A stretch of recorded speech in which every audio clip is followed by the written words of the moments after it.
एक आईआईटी का इंजीनियर जो करोड़ों की नौकरी छोड़कर साधु बन गया है। यह तस्वीर आप देख रहे हैं, इनका नाम अभय, और ये साधु बन गए। तस्वीर आप देख रहे हैं, इन्होंने आईआईटी से इंजीनियरिंग की है और अभी महाकुंभ में ये भी सबसे ज्यादा चर्चा में है। इनके बारे में आपको बताऊं, कहां से पढ़ाई लिखाई की और आखिर कैसे साधु बन गए। एक ये तस्वीर है साधु वेश में, और ये संभव है उस वक्त की तस्वीरें हैं जब ये इंजीनियरिंग कर रहे थे, पढ़ाई लिखाई कर रहे थे। महाकुंभ में इंजीनियर बाबा बहुत चर्चा में है। आईआईटी बॉम्बे से एरोस्पेस इंजीनियरिंग की इन्होंने। बाबा को लाखों के पैकेज की नौकरी मिली। 1,68,00,000 रुपए का इनका पैकेज था नौकरी का। तभी नौकरी छोड़कर ट्रैवल और फोटोग्राफी का कोर्स करने लगे। इसी दौरान बाबा को असली ज्ञान प्राप्त हुआ और इसके बाद उन्होंने अपनी एक कोचिंग खोली। फिर इंजीनियरिंग छोड़ बाबा बनने का फैसला कर लिया और अपना पूरा जीवन महादेव को समर्पित कर दिया। इंजीनियरिंग बाबा का असली नाम अभय सिंह है।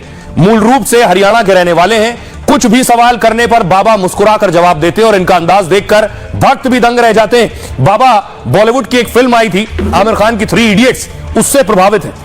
आइए अब आपको सुनवाता हूं, सुनिए जरा इंजीनियर बाबा क्या कह रहे हैं। हरियाणा में जन्म हुआ ना मेरा, जज्जर में जी।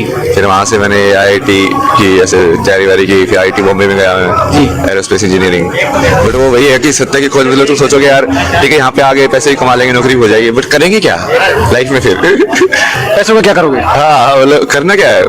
तो फिर उसमें समझ में आया यार पैसे तो ठीक है, पैशन वैशन वाला जो चीज खुशी दे रही है वो करो। फिर बढ़िया बढ़िया लाइक नेट जियो वगैरह में भी फोटोग्राफ मेरी फीचर हुई ना, फोटोग्राफी सब, एनिमेशन डिजाइन। फिर उसमें मैंने 1.5 साल उस कंपनी में भी काम किया।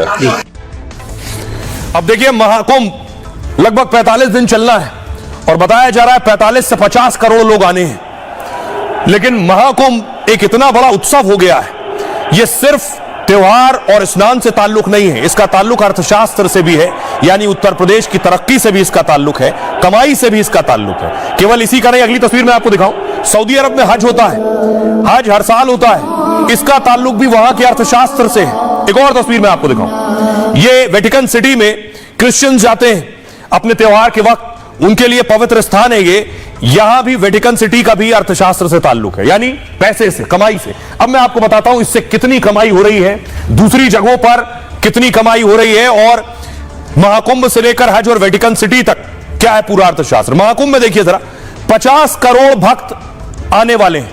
50 करोड़ कमाई का अनुमान क्या है? 2 लाख करोड़ रुपए की कमाई होगी। हज के लिए देखिए 1,30,00,000 लोग पहुंचते हैं हर साल, कमाई का अनुमान वहां 1 लाख करोड़ रुपए से ज्यादा का है।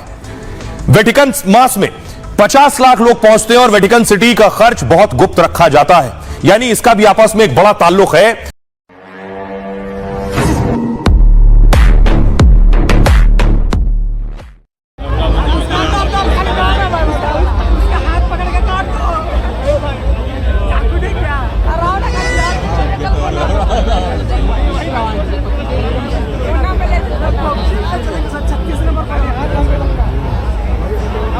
सब लोड़िया दिख रहा है।